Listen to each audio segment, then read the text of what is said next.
28. Cannes Film Festivali'nde Türk güzeller şıklıklarıyla fırtına gibi esti.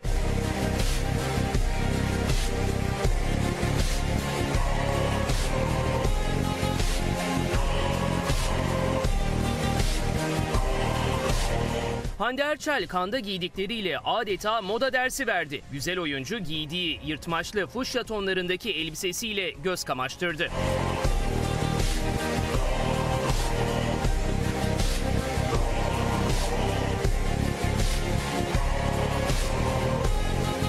Hande Erçel ardından mini başlıklı kırmızı elbisesi ve sonradan giydiği mini beyaz elbisesiyle Cannes'ı yaktı geçti.